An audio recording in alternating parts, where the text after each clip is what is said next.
Tejo walked toward the smoke for 3 hours. His legs ached and his broken arm throbbed with pain. But hope kept him moving forward. Smoke meant fire. Fire meant people. Maybe his crew had made it to the planet after all, as he climbed over. Another sand dune, he stopped and stared in disbelief. Below him was something impossible. A green valley filled with trees and gardens. Small buildings made of white stone surrounded a clear blue lake.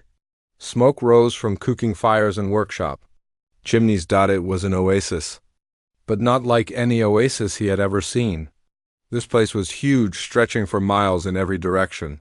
The trees were tall and healthy. The grass was thick and green. Flowers grew everywhere in bright colors. "This can't be real," he whispered. To himself, he stumbled down the hill toward the settlement. People working in the gardens looked up and saw him coming. They dropped their tools and ran toward the buildings, shouting warnings in Korean and English. By the time Tejo reached the edge of the settlement, a group of people had gathered to meet him. They were all human, which surprised him. They wore simple clothes made from plant fibers and animal skins. Their faces were tanned from working in the sun. An older woman stepped forward. She had gray hair tied back in a simple knot and kind eyes that looked sad. Her clothes were cleaner than the others, and she wore a small metal pendant around her neck. "Welcome to New Haven," she said in a gentle voice. "I'm Park Min-ae. We saw your ship crash a week ago." "You saw it?" Tejo asked. "Then you know my crew escaped in pods. Are they here? Are they safe?" Min-ae's face grew even sadder. "We haven't seen any escape pods, I'm sorry.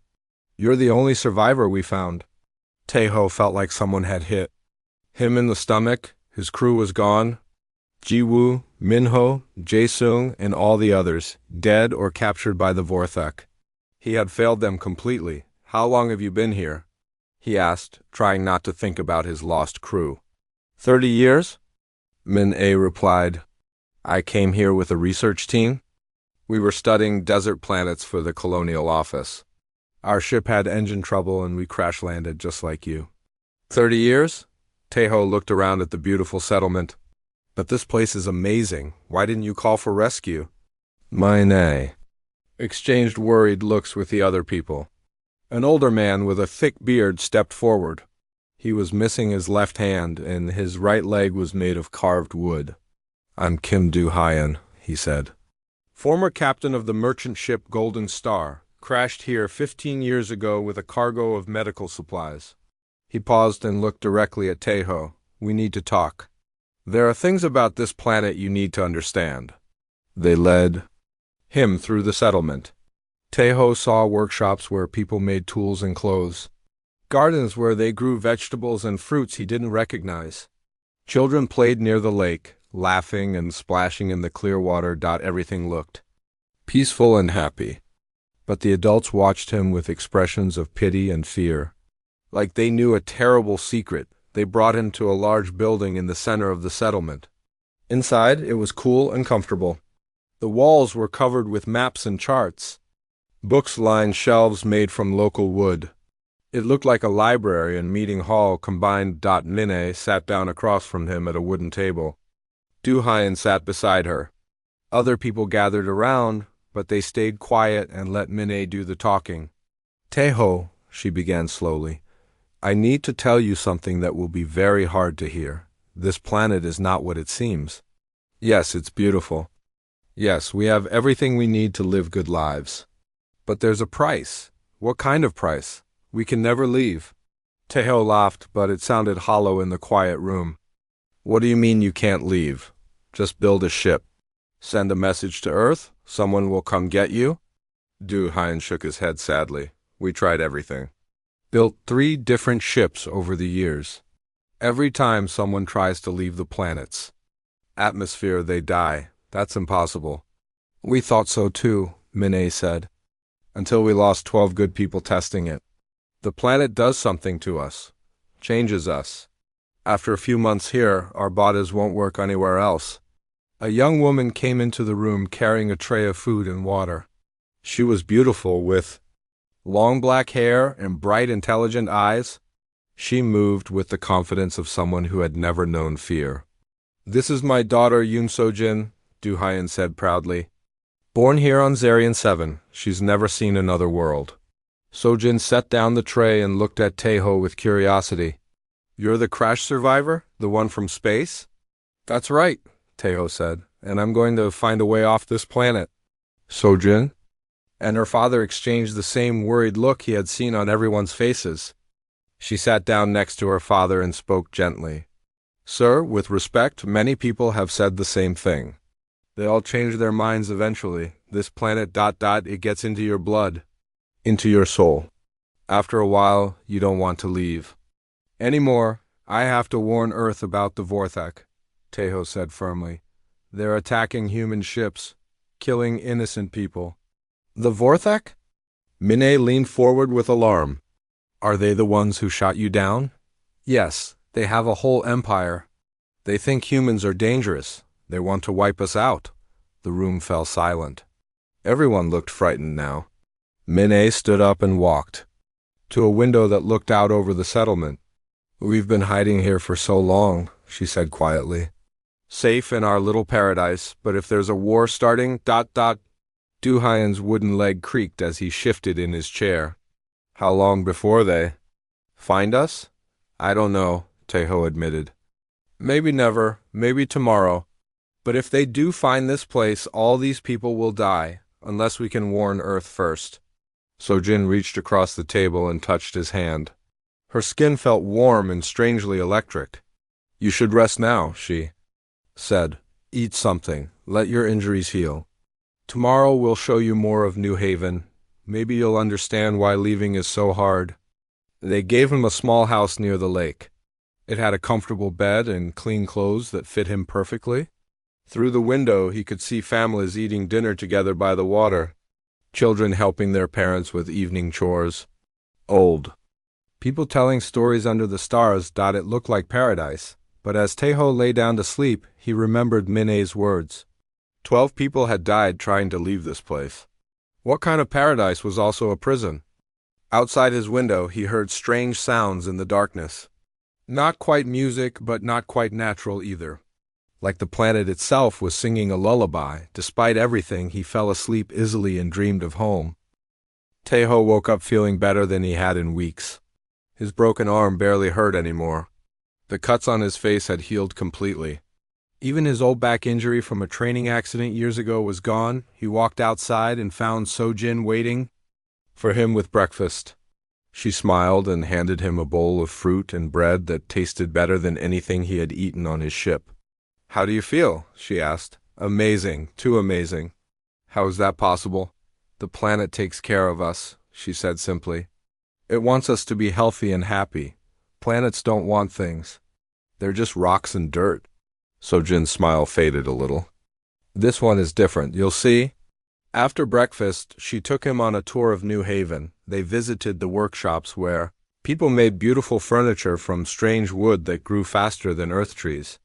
They saw gardens where vegetables grew twice as large as normal and tasted twice as good. Everyone they met was healthy and content.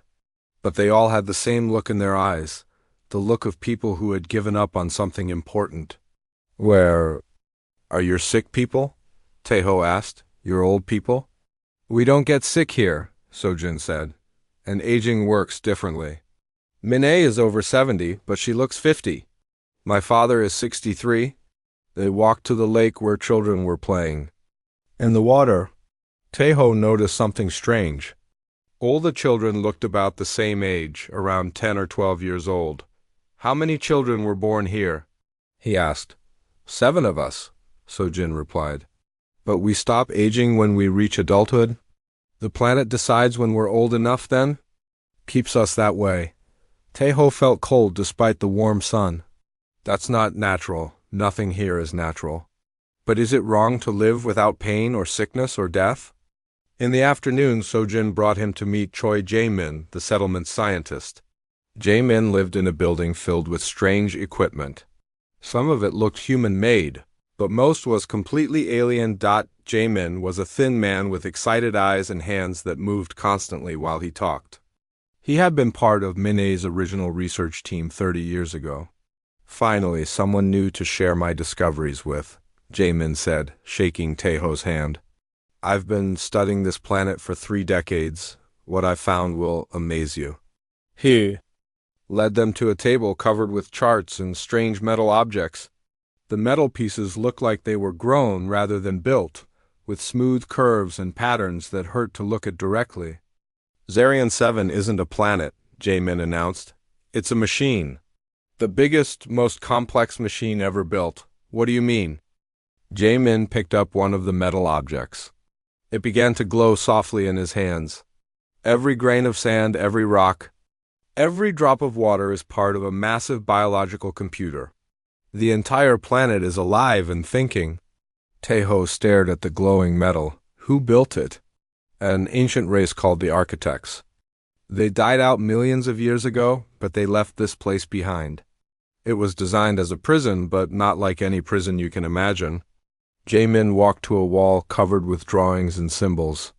They looked like mathematical equations mixed. With art, the Architects believed that punishment should lead to improvement. So they built Zarian 7 as a rehabilitation center. Criminals were sent here to become better people. The planet would take care of their needs while teaching them how to live in peace. But why can't we leave? Teho asked. The planet bonds with our DNA. It changes us on a cellular level to match the environment. After a few months, our bodies depend on the planet's energy to survive. Leave the planet and we die within hours. Sojin had heard all this before, but she still looked fascinated. Show him the deep chambers, Jamin. The scientist's eyes grew bright with excitement. Yes, you must see this. They left the building and walked to the edge of New Haven. Here, the green grass ended and the desert began again. But Jamin led them to a hidden entrance built into a large rock formation. Inside was a tunnel that sloped down into darkness. The walls were made of the same strange metal as Jamin's artifacts. They glowed softly, providing enough light to see by. The Architects built these tunnels under the entire planet, Jamin explained as they walked deeper underground. Thousands of miles of passages and chambers filled with their technology. After 10 minutes of walking, they emerged into a vast underground room.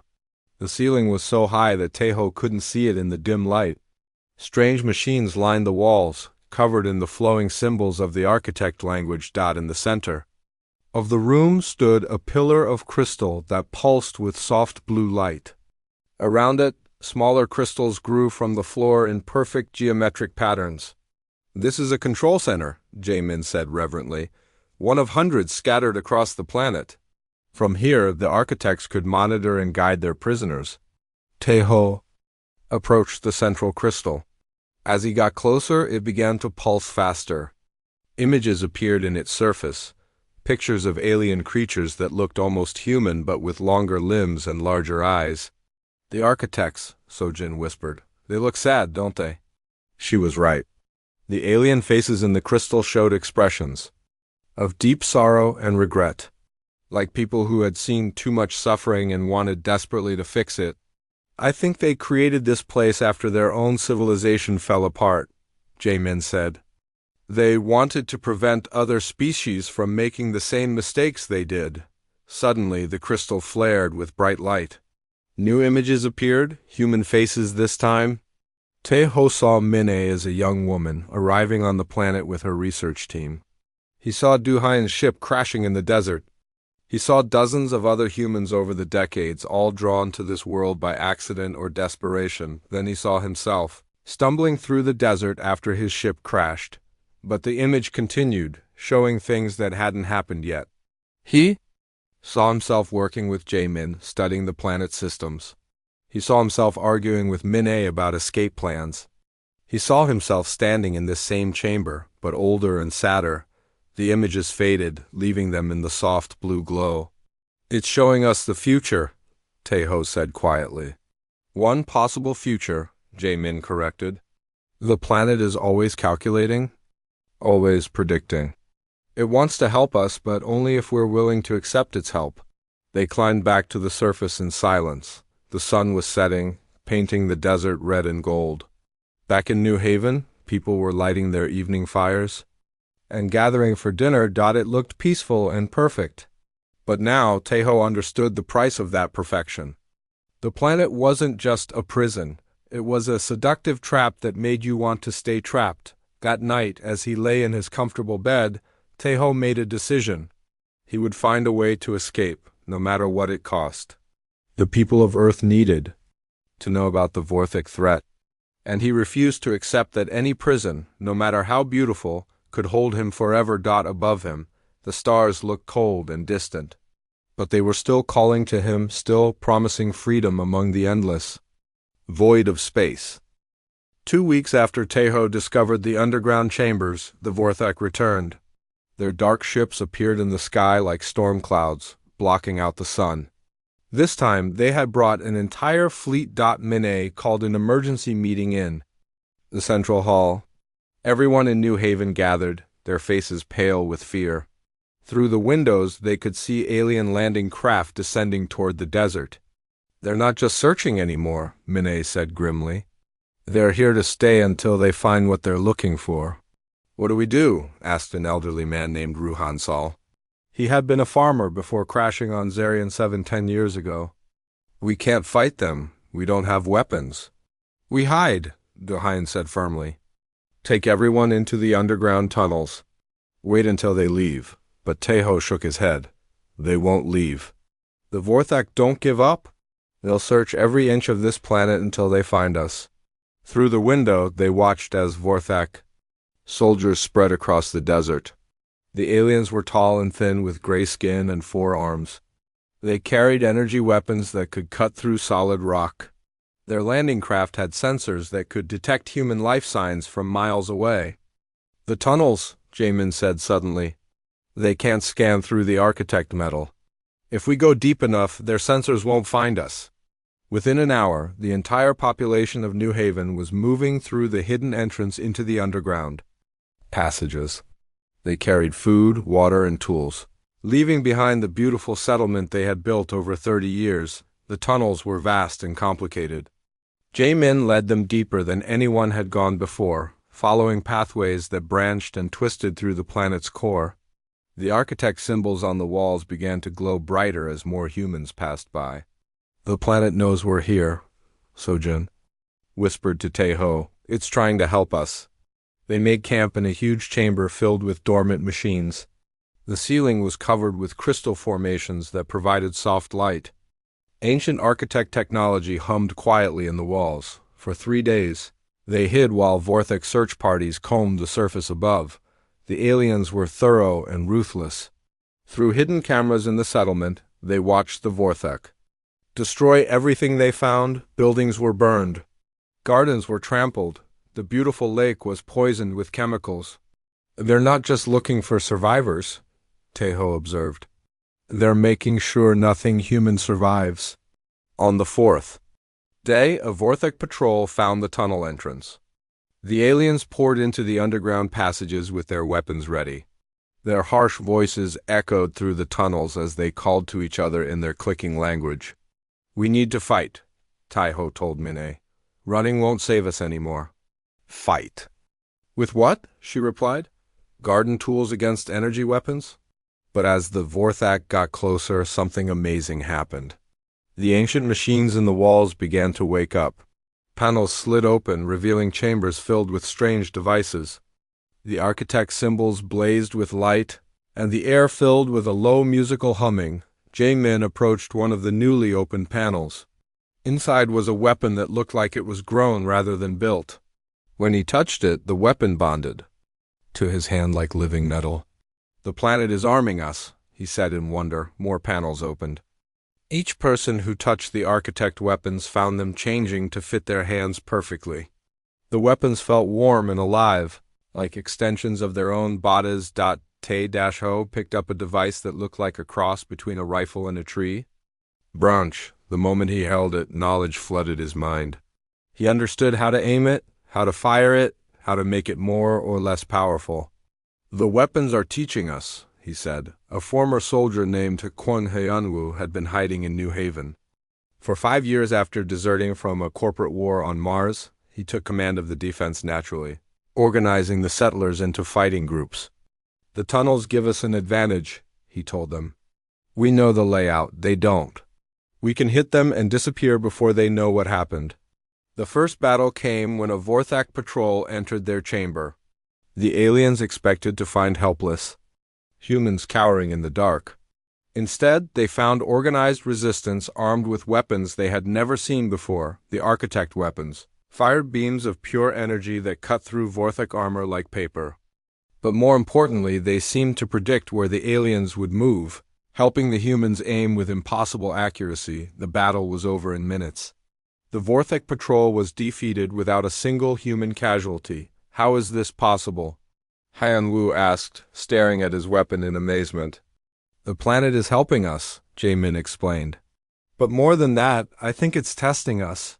The architects designed this place to change people through challenge and conflict. We've been living too peacefully for too long.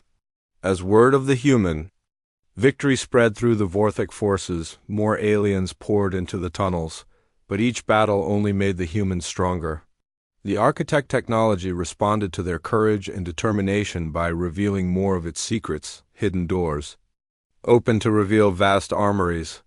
Training chambers activated, teaching the humans advanced combat techniques through direct neural interface. Even the tunnel walls began to shift and change, creating perfect ambush positions and escape routes. Lie Na, an engineer who had crashed on the planet 8 years ago, discovered that she could communicate directly with the architect systems. The ancient machines responded to her thoughts, giving her control over lighting, ventilation, and even gravity in some sections. It's like the planet has been waiting for us to prove ourselves worthy, she told Taeho after successfully trapping an entire Vorthak squad in a section where she had reversed the gravity. But the most amazing discovery came when they reached the deepest levels of the tunnel system. Here, in chambers that had been sealed for millions of years, they found the architect war machines. They were beautiful and terrible, built like giant insects made of living metal and crystal. Each one was the size of a small building and armed. With weapons that could level mountains. The machines stood silent and waiting, covered in symbols that pulsed with patient light. They need pilots, Sojin said, approaching one of the machines. I can feel them calling to us. When she touched the nearest war machine, it came alive with blazing light.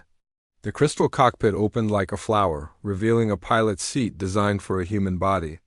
The architects made these for us, she said in wonder. They knew we would come someday. Above them, the Vorthak fleet was calling for reinforcements. Soon, an entire battle group would arrive to glass the planet from orbit. But now the humans had a chance to fight back with weapons the galaxy had never seen before. The underground war was about to become something much bigger.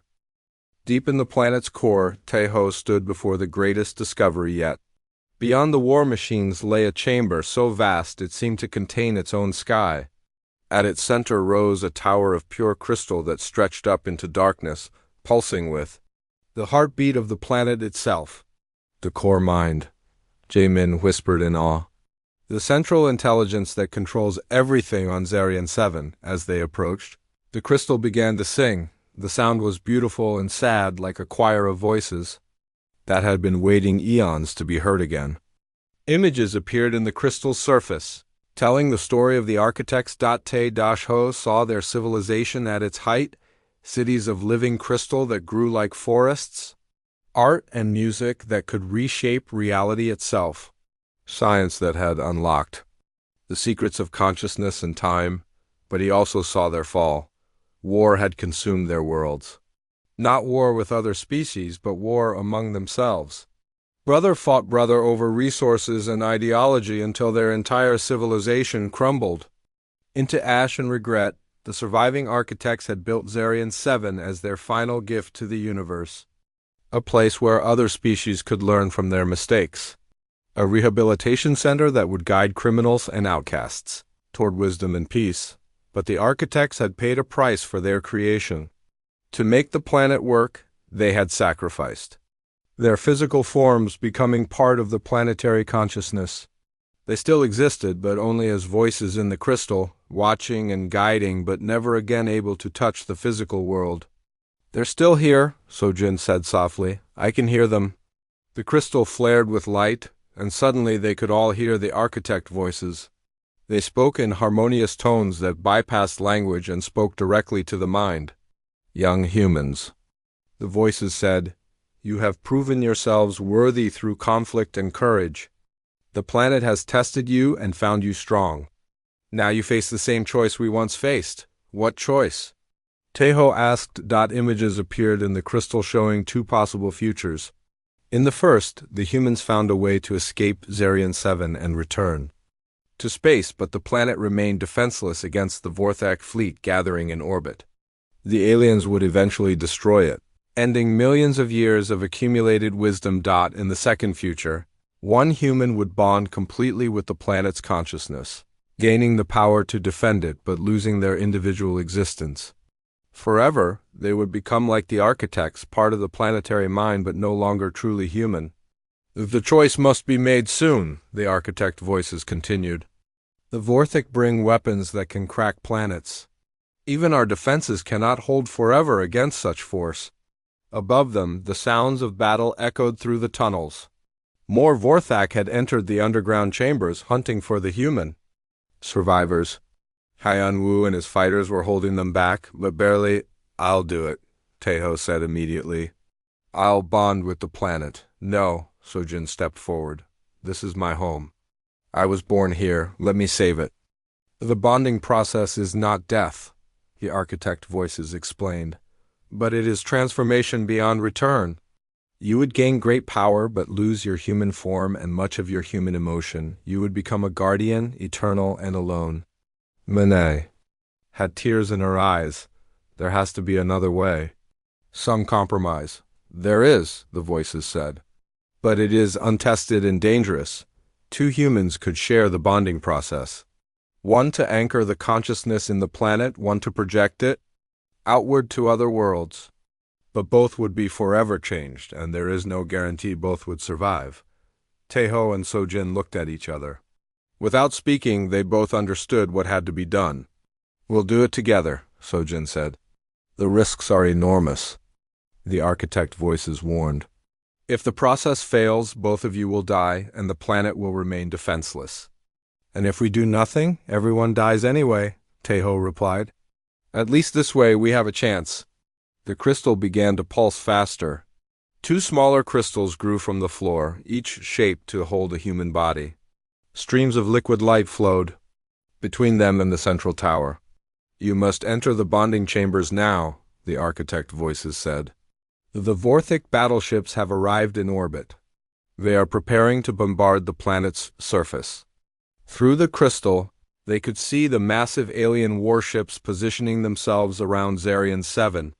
Weapons that could melt continents were powering up, ready to turn the entire planet into molten slag. Te-Ho took Sojin's hand. Her skin felt warm and alive, crackling with energy from the planet's core. Are you ready for this? He asked. I've been ready my whole life, she replied. I just didn't know it yet. They stepped into the bonding chambers. The liquid light flowed around them, like warm water, seeping into their skin and bones. Tejo felt his consciousness expanding, touching the minds of every human on the planet and then reaching beyond to the vast intelligence of Zarian 7 itself. He could feel Sojin beside him in the light, her thoughts merging with his until he couldn't tell where he ended and she began. Together they reached deeper into the planet's core. Touching the sleeping power that the architects had left behind, the bonding process felt like being reborn. His human body dissolved into energy, but his mind remained intact. He became aware of every grain of sand on the planet's surface, every crystal in the underground chambers, every living thing that called Zarian 7 home. Through Sojin's consciousness, he could reach beyond the planet to touch other worlds in distant star systems. He felt the presence of other architect worlds, sleeping and waiting for worthy guardians to awaken them, but most importantly, he could feel the approaching Vorthak fleet and the terrible weapons they carried. Now, Sojin's voice whispered in his mind, let's show them what humans can do. The planet began to wake up. Above them, sand dunes started to move and shift. The desert that had seemed empty and lifeless revealed its true nature. Every particle of sand was part of a vast organism, and that organism was very, very angry at the aliens threatening its human guests. The first Vorthak bombardment struck the planet's surface, but instead of exploding into molten rock, the energy was absorbed by the sand and redirected back into space. Beams of concentrated power lanced upward from the desert, striking the alien ships with their own weapons turned against them. In the underground chambers, the human fighters felt new strength flowing through their bodies. The architect weapons became extensions of their will, firing with perfect accuracy and unlimited power, but the real battle was just beginning. The Vorthak had brought their entire battle fleet, and they would not retreat until every human on the planet was dead. It was time to test whether the bond between human courage and architect wisdom could stand against the combined might of an empire. The battle for Zarian 7 began with the planet itself rising to fight. Tae-Ho and Sojin, now bonded with the planetary consciousness, felt every Vorthak weapon strike like a personal attack. But they also controlled every defensive system the architects had built over millions of years. The desert sand swirled upward in massive columns, reaching into space like the fingers of an angry god. Each grain of sand was guided by their combined will, moving with purpose and intelligence.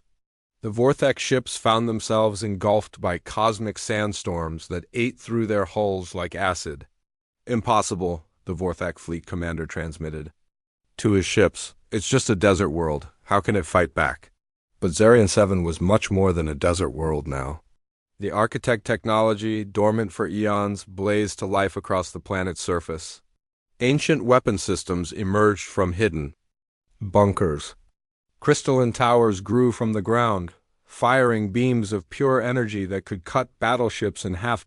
In the underground chambers, the human survivors felt the planet's power flowing through them. Minnie found she could communicate directly with the architect war machines, commanding them like extensions of her own body. Henwu led his fighters in attacks that seemed to bend space and time, appearing behind enemy lines through tunnels that hadn't existed moments before. But the most amazing change was in the people themselves. The bonding process had affected everyone on the planet, not just Tae-Ho and Sojin. Humans who had lived peaceful lives for decades discovered they had the skills of master warriors. Engineers became weapons designers. Artists became battle coordinators. "The planet is teaching us," Na Young realized as she found herself designing improvements to architect technology that she had never seen before. "It's downloading knowledge directly into our minds." The Vorthak fleet was vast, with hundreds of warships and thousands of fighters. But they had never faced an enemy like this. Every attack they made was turned against them. Every strategy they tried was countered before they could implement it. From the planet's core, Tae-Ho could see the battle from every angle at once. His consciousness existed in the sandstorms tearing apart Vorthak cruisers and the crystal weapons, firing from the surface in the minds of every human fighting in the tunnels below. "We're winning," Sojin's voice whispered in his mind. "But look at what it's costing them." She was right. The Vorthak weren't just losing ships. They were losing crews, soldiers, pilots. Thousands of lives being ended by the planet's defenses. These aliens had attacked first, had tried to commit genocide against humanity. But they were still living beings with families and dreams. "There has to be another way," Tae-Ho said. Through the planetary sensors, he reached out to the Vorthak fleet, using the same consciousness expansion that let him control the planet's defenses. He touched the minds of the alien soldiers. What he found surprised him. The Vorthak weren't evil monsters. They were afraid. Their empire had been built on the belief that other species were threats that had to be eliminated before they became too powerful. They attacked humans because they genuinely believed it was necessary for their own survival.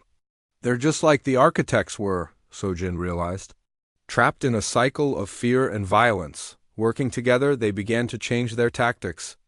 Instead of destroying Vorthak ships, the sandstorms began capturing them, wrapping around the hulls and pulling them down to the planet's surface. Instead of killing the crews, the architect technology began to study them, learning their language and culture. The planet's voice, speaking through Taeho and Sojin, reached every Vorthic ship at once. "We do not wish to destroy you," the voice said in perfect Vorthic language. "We offer you the same choice we offered ourselves. Surrender and be judged, or continue fighting and be consumed." The Vorthak fleet commander was a veteran warrior named Zektar, who had spent his life believing that showing mercy was weakness. But he had also never faced an enemy that could speak directly into his mind while simultaneously tearing his fleet apart. "What kind of judgment?" he asked reluctantly. "The same judgment we all face," the planetary voice replied. "The choice between wisdom and destruction, between growth and stagnation, between fear and hope." One by one, Vorthak ships began to surrender. Their crews were brought down to the planet's surface, not as prisoners but as students. The architect technology examined each alien individually, reading their thoughts and memories. Understanding their motivations and fears, most of the Vorthak were offered the same rehabilitation that human criminals had once received. A chance to live on the planet, to learn and grow, to become better than they had been. Some accepted. Others chose to leave, carrying with them new understanding of what they had tried to destroy, but the battle was only the beginning. As news of the victory spread through space, other species began to take notice. Some saw Zarian 7 as a threat to be eliminated. Others saw it as a sanctuary to be protected. Taeho, his consciousness now spanning star systems, began to reach out to other architect worlds, planets that had slept for millions of years, waiting for worthy guardians to awaken them. Under his guidance, human explorers began to find these hidden worlds, each one offering new challenges and new opportunities. Sojin became the voice that spoke to other species, teaching them about the choice between violence and wisdom. Her words reached across the galaxy, carrying the message that the architects had tried to share so long ago. The humans of New Haven found themselves at the center of a growing movement. No longer prisoners of a desert planet, they became ambassadors of a new way of life.